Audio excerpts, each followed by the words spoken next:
Human brain अरबों neurons का एक जटिल ताना बाना, हर एक बिजली के संकेतों को फायर करता है, बिजली की गति से संचार करता है। यह हमारे होने का कमांड सेंटर है जो हमारे हर विचार, कार्य और भावना को नियंत्रित करता है। फिर भी हमारे एग्जिस्टेंस में इसकी केंद्रीयता के बावजूद मस्तिष्क एक रहस्य बना हुआ है। लेकिन अब नई तकनीकों से लैस न्यूरोसाइंटिस्ट मस्तिष्क के मिस्ट्रियों को उजागर करने में अनप्रेसिडेंटेड प्रगति कर रहे हैं। इस अन्वेषण में सबसे आगे है ब्रेन मैपिंग, एक क्रांतिकारी क्षेत्र जो मस्तिष्क की संरचना और कार्य का एक व्यापक एटलस बनाने का प्रयास करता है। ब्रेन मैपिंग, सीधे शब्दों में कहें तो दिमाग का नक्शा बनाने की प्रक्रिया है। यह मस्तिष्क की मूवमेंट विधि, उसके विभिन्न फील्डों और वे एक दूसरे के साथ कैसे संवाद करते हैं का नक्शा है। एक हलचल भरे शहर की कल्पना कीजिए जिसमें सड़कों, इमारतों और लोगों का जटिल नेटवर्क है। मस्तिष्क की संरचना और कार्य की कल्पना और विश्लेषण के लिए ब्रेन मैपिंग विभिन्न तकनीकों का उपयोग करता है। इन तकनीकों से जानकारी को मिलाकर ब्रेन मैपिंग मस्तिष्क की एक व्यापक तस्वीर बना रहा है, इसके जटिल संगठन का खुलासा करता है। ब्रेन मैपिंग इतना महत्वपूर्ण क्यों है? क्योंकि यह खुद को समझने की कुंजी रखता है। मस्तिष्क की मैपिंग करके हम इस बात की गहरी समझ हासिल कर सकते हैं कि हम कैसे सोचते हैं, सीखते हैं, याद रखते हैं और अपने आसपास की दुनिया का एक्सपीरियंस करते हैं। इसके वैज्ञानिक मूल्य से परे ब्रेन मैपिंग के चिकित्सा के लिए गंभीर निहितार्थ हैं। मिर्गी और पार्किंसंस रोग से लेकर स्ट्रोक और दर्दनाक मस्तिष्क की चोट तक, ब्रेन मैपिंग न्यूरोलॉजिकल डिसऑर्डरों को समझने और उनका इलाज करने के तरीके को बदल रहा है। ब्रेन मैपिंग का क्षेत्र विभिन्न प्रकार की तकनीकों का उपयोग करता है। प्रत्येक मस्तिष्क के जटिल कामकाज में एक अनूठी खिड़की प्रदान करता है। स्ट्रक्चरल ब्रेन इमेजिंग तकनीक जैसे कंप्यूटेड टोमोग्राफी (सीटी) और मैग्नेटिक रेजोनेंस इमेजिंग (एमआरआई) मस्तिष्क की विस्तृत एनाटॉमी की छवियां प्रदान करते हैं। इलेक्ट्रोएन्सेफलोग्राफी (ईजी), मैग्नेटोएन्सेफलोग्राफी (एमआईजी) और functional magnetic resonance imaging (FMI) सहित फंक्शनल ब्रेन इमेजिंग तकनीक मस्तिष्क की मूवमेंट विधि को मापते हैं। ये तकनीकें बताती हैं कि विभिन्न कार्यों या अनुभवों के दौरान मस्तिष्क के कौन से क्षेत्र सक्रिय होते हैं। स्ट्रक्चरल और फंक्शनल ब्रेन इमेजिंग से जानकारी को मिलाकर वैज्ञानिक मस्तिष्क का एक व्यापक नक्शा बना सकते हैं। सेक्शन 5 इलेक्ट्रोएन्सेफलोग्राफी या ईजी विद्युत मूवमेंट विधि को मापता है। ईजी सबसे पुरानी और सबसे व्यापक रूप से उपयोग की जाने वाली ब्रेन मैपिंग तकनीकों में से एक है। यह खोपड़ी पर रखे इलेक्ट्रोड के माध्यम से मस्तिष्क की विद्युत मूवमेंट विधि को मापता है। ईजी इन वार्तालापों को सुनने जैसा है।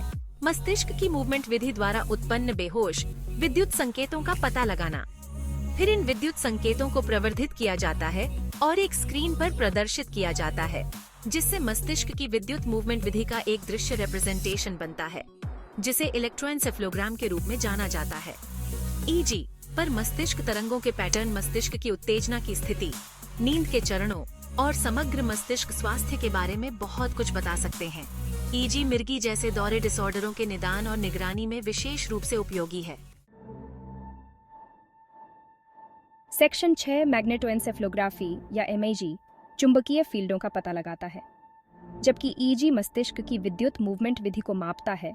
एमआईजी इस विद्युत मूवमेंट विधि द्वारा उत्पादित बेहोश चुंबकीय फील्डों का पता लगाता है। हेलमेट जैसे उपकरण में रखे एमआईजी सेंसर इन अविश्वसनीय रूप से कमजोर चुंबकीय फील्डों का पता लगा सकते हैं, जो मस्तिष्क की मूवमेंट विधि में एक और खिड़की प्रदान करते हैं। विद्युत संकेतों की तुलना में चुंबकीय क्षेत्र खोपड़ी और खोपड़ी से कम विकृत होते हैं, जो मस्तिष्क की मूवमेंट विधि की स्पष्ट और अधिक सटीक तस्वीर प्रदान करते हैं। एमआईजी में उत्कृष्ट अस्थायी रिजोल्यूशन है, जो इसे भाषा की समझ, निर्णय लेने और संवेदी धारणा जैसी मूवमेंटशील मस्तिष्क प्रोसीजरों का अध्ययन करने के लिए विशेष रूप से उपयुक्त बनाता है। Section 7 functional magnetic resonance imaging या एफएमआरआई रक्त प्रवाह का नक्शा बनाता है।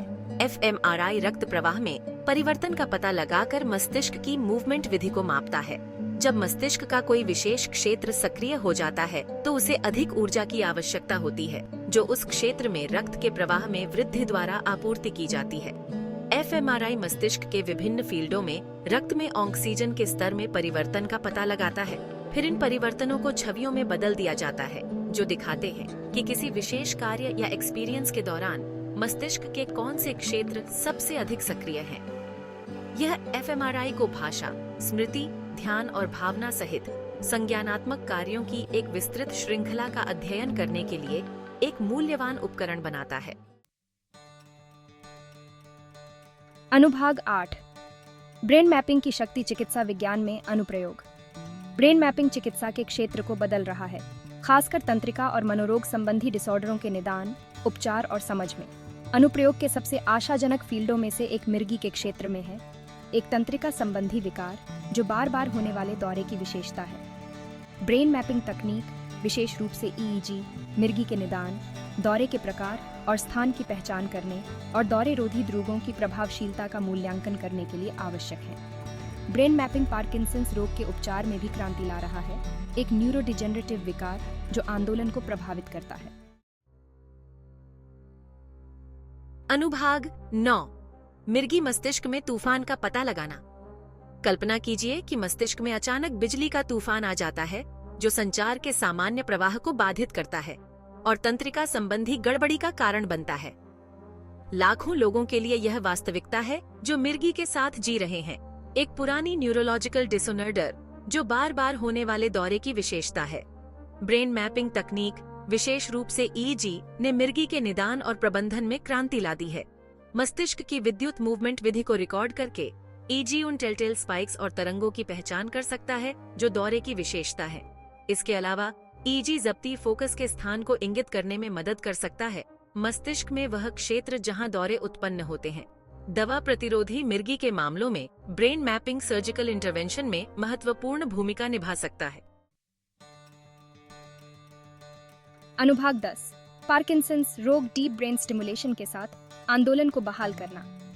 पार्किंसंस रोग एक प्रमूवमेंटशील न्यूरोडिजेनरेटिव विकार व्यक्तियों को स्वतंत्र रूप से चलने की उनकी क्षमता से वंचित करता है, जिससे उन्हें कंपी, कठोरता और धीमी गति से चलना पड़ता है। डीप ब्रेन स्टिमुलेशन डीबीएस एक क्रांतिकारी शल्य प्रक्रिया पार्किंसंस रोग वाले व्यक्तियों के लिए आंदोलन को बहाल करने और जीवन की गुणवत्ता में सुधार के लिए आशा प्रदान करती है। डीबीएस में विशिष्ट मस्तिष्क फील्डों में इलेक्ट्रोड इम्प्लांटिंग लगाना शामिल है, निरंतर विद्युत उत्तेजना प्रदान करना जो मस्तिष्क की मूवमेंट विधि को नियंत्रित करता है और मोटर लक्षणों को कम करता है। ब्रेन मैपिंग तकनीक जैसे एफएमआरआई और एमईजी डीबीएस सर्जरी की योजना बनाने के लिए अपरिहार्य है। अनुभाग 11 ब्रेन मैपिंग का भविष्य, एक व्यापक एटलस की ओर। ब्रेन मैपिंग का क्षेत्र अभी अपनी प्रारंभिक अवस्था में है, लेकिन हाल के दशकों में हुई प्रगति किसी चमत्कार से कम नहीं रही है। जैसे जैसे तकनीक आगे बढ़ती रहेगी, हम और भी परिष्कृत ब्रेन मैपिंग तकनीकों की उम्मीद कर सकते हैं जो मस्तिष्क और उसके मिस्ट्रियों की हमारी समझ को और गहरा करेंगी। शोध का एक आशाजनक अवसर गैर आक्रामक मस्तिष्क उत्तेजना तकनीकों का विकास है, जैसे कि ट्रांसक्रैनियल मैग्नेटिक स्टिमुलेशन (TMS) और ट्रांसक्रैनियल डायरेक्ट करंट स्टिमुलेशन (TDCS). ये तकनीकें मस्तिष्क की मूवमेंट विधि को नियंत्रित करने के लिए चुंबकीय या विद्युत दालों का उपयोग करती हैं, जो तंत्रिका और मनोरोग संबंधी डिसऑर्डरों की एक श्रृंखला के लिए संभावित चिकित्सीय अनुप्रयोगों की पेशकश करती हैं। अन्वेषण का एक और रोमांचक क्षेत्र ब्रेन मैपिंग तकनीकों द्वारा उत्पन्न डेटा की विशाल मात्रा का विश्लेषण करने के लिए आर्टिफिशियल इंटेलिजेंस (AI) का उपयोग है। AI एल्गोरिदम मस्तिष्क की मूवमेंट विधि में सूक्ष्म पैटर्न का पता लगा सकते हैं जो ह्यूमन आंख को स्पष्ट नहीं हो सकते हैं, संभावित रूप से मस्तिष्क डिसऑर्डरों के पहले और अधिक सटीक निदान के लिए अग्रणी है। ब्रेन मैपिंग का अंतिम लक्ष्य मस्तिष्क का एक व्यापक एटलस बनाना है, एक विस्तृत नक्शा जो प्रत्येक न्यूरॉन और सिनेप्स की संरचना, कार्य और कनेक्टिविटी को प्रकट करता है।